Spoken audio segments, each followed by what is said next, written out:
Let's go back, way, way back. Before skyscrapers, before smartphones, before Netflix, to a garden. Not just any garden, but Eden. It's here we meet a woman who has been talked about for centuries. Eve. She's been blamed, praised, misjudged, and misunderstood.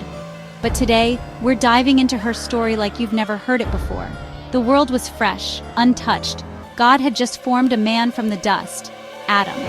But something was missing. Not because Adam was flawed, but because being human means needing connection.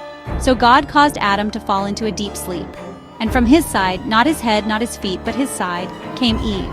Not a clone, not a sidekick, but a partner. Equal, powerful, reflecting the image of God in a new and beautiful way. Eve opens her eyes, and the first face she sees is Adam's. But imagine her wonder. The birds, the sky, the color of flowers, the cool breeze on her skin, everything was new. She wasn't born into chaos. She entered into beauty. The garden was alive with possibilities. Eve wasn't a background character.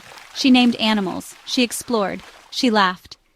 This was paradise, and she was its co-caretaker. But every story has tension. In the middle of Eden stood two trees.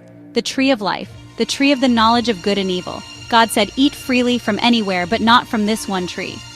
And for a while, they did just that. No shame, no hiding, just wholeness. But then came a whisper. A serpent, sleek and cunning, asked, "Did God really say you can't eat from that tree?" Notice, he didn't scream. He questioned. Eve listened. She looked at the fruit. It looked good, full of promise. And she made a choice. She ate, and gave some to Adam, who was right there with her. In that bite came a flood of knowing. Suddenly they were aware, vulnerable. They reached for fig leaves and hid, not just from God, but from each other. But here's what's often missed.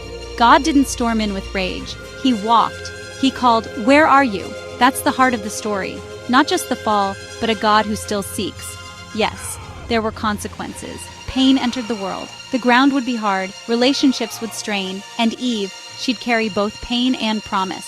But even then, in the fallout, God gave a prophecy. One day, from Eve's line, someone would come to crush evil. She was the mother of all living, not just in biology, but in legacy. And redemption. For centuries, she's been painted as the villain. But maybe, just maybe, Eve was a mirror. Of us. Curious, brave, sometimes mistaken, but never beyond grace. And when God clothed her before she left the garden, it wasn't rejection. It was protection. Even outside of Eden, she wasn't forgotten.